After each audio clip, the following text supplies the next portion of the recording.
Ndagushimye cyane kandi nguhaye ikaze wowe udahwema kubana natwe kuri uyu muyoboro wacu ndetse wanyu Nathaniel Afia Bora, kandi nkwifuriza kugubwa neza aho uhereye. Amahoro y'Imana nabane nawe. Uyu munsi ndagira ngo nsubize umubyeyi watwandikiye kuri WhatsApp atubwira ngo ese ni iki yakoresha kugira ngo umusatsi we cyangwa se umusatsi muri rusange ntucike. Avuga ko afite umusatsi ariko ugakunda gupfuka cyangwa se ugacika.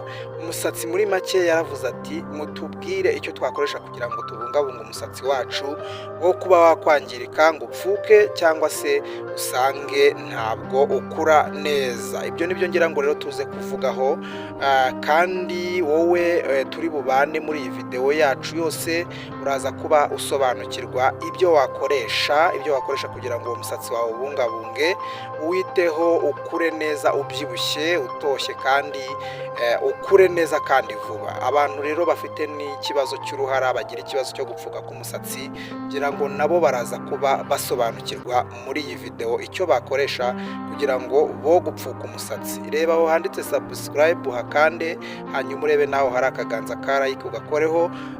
Biratubwira ko rwose tubana nawe kandi ukunda ibikorwa byacu.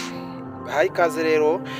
Ubundi abantu benshi navuga by'umwihariko igitsina gore, mboneraho no kubasuhuza aho bahereye hose, abagore n'abakobwa bakunda umusatsi wabo cyane. Nta mugore ushobora kukubwira ko yanga umusatsi, nta n'umukobwa ushobora kukubwira ko yanga umusatsi. Iyo yabonye umusatsi we wakuze wigeye hejuru usa neza biramushimisha cyane, kuko bituma agaragara neza, kandi no mu bandi bagenzi be baba babona ko rwose afite umusatsi mwiza bikamunezeza.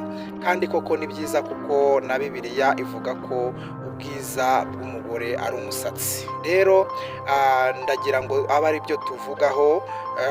Hanyuma hari n'abagabo bakunda kugira ikibazo cyo gupfuka umusatsi, ugasanga uruhara ruje vuba mu gihe gito.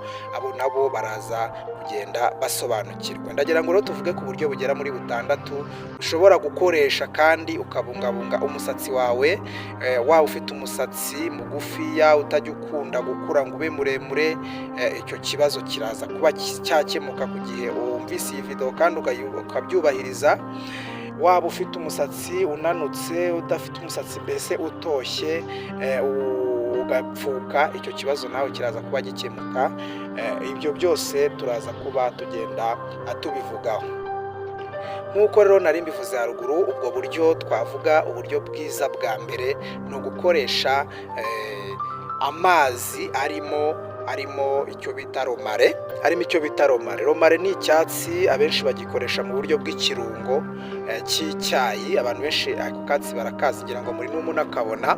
Aka katsi rero mu mazi, igihe cyose ugiye gufura mu mutwe, uko byagenda kose, igihe cyose ukenera gufura mu mutwe, aka katsi ufate utubabi twako uduteke muri ya mazi aba akazuyazi, hanyuma uyogeshe mu mutwe.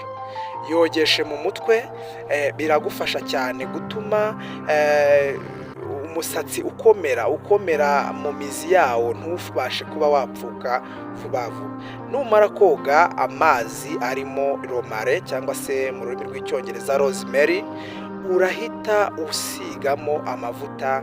Ubwo ni uburyo bwa kabiri nyine. Urahita usigamo amavuta yitwa coconut oil. Aya mavuta akozwe mu byo bita iminazi.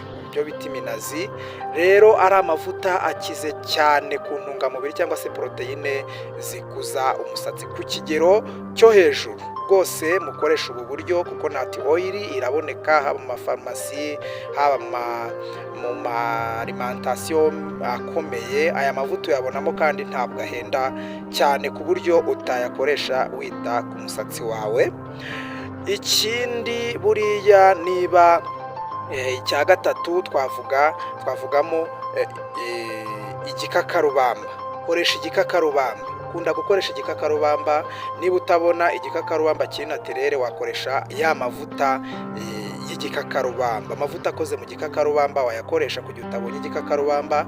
Ariko ibyiza buri ubonye igikakarubamba wagifata ukagikuramo uriya mushongi wacyo, ukajya uwusiga cyane cyane, ukegura umusatsi ugasiga kuri rwa ruhu umusatsi uriho, ku gihe ugira ikibazo cyo gupfuka k'umusatsi.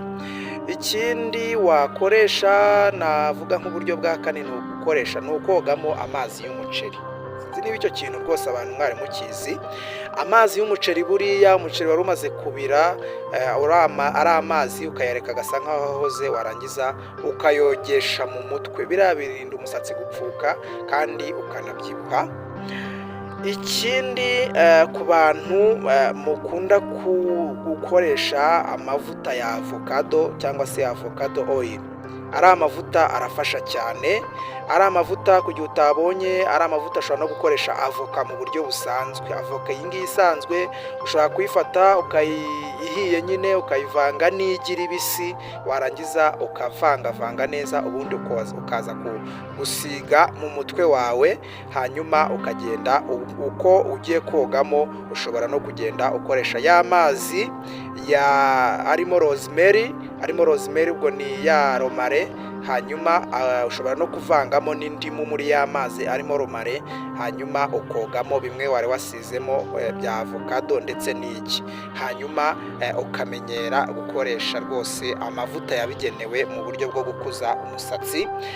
Ubwo rero ayo mavuta nk'uko twari tubivuze, mu mavuta rwose ukunda gukoresha, koresha amavuta akoze mu gikakarubamba, ukoreshe amavuta akoze muri coconut oil, uba ufite cyangwa se niba utayibonye ube ufite amavuta akoze mu gikakarubamba. Hanyuma mu koga mu mutwe ukoresha amazi y'umuceri, cyangwa se mu gihe utayabonye ukoreshe amazi arimo romare cyangwa se rosemary.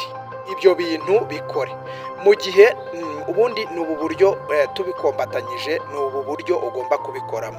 Fata amazi arimo rosemary avanzemo n'indimu uyoge mu mutwe. Numara kuyoga mu mutwe, igihe cyose woze mu mutwe wawe, nurangiza ukoreshe amavuta ya coconut oil uyasigamo. Ushobora kutayakoresha ayo ngayo kuko utayabonye, ariko ugakoresha amavuta y'igikakarubamba. Ubwo ni uburyo bwiza, waba upfuka umusatsi, waba ufite ikibazo cy'uko umusatsi wawe utarambuka ngo ube muremure kandi ubyibuhe, waba ufite ikibazo cy'uko umusatsi wawe rwose utajya ukura ngo wigire hejuru cyangwa se ube muremure, icyo kibazo gihita gikemuka kandi neza. Reba rero aho ngaho handitse subscribe, wibuke kuhakora. Tugenda tubagezaho ibintu byinshi byiza kandi bifite umumaro ku buzima bwacu. Hanyuma iyi video wayisangiza inshuti zawe ukoze share, bakayireba n'abandi rwose bakabasha kugira ibyo bunguka kuri iyi video ivuga, twavuze ku ibintu wakora kugira ngo umusatsi wawe ukure neza kandi vuba. Ikindi, iyi video ushobora no kuyikoraho like, bikatwereka ko video mu by'ukuri wayibonye kandi wayikunze. Bifurije no kugubwa neza aho muherereye hose. Amahoro y'Imana agumye kubana namwe. Imana ibahe umugisha.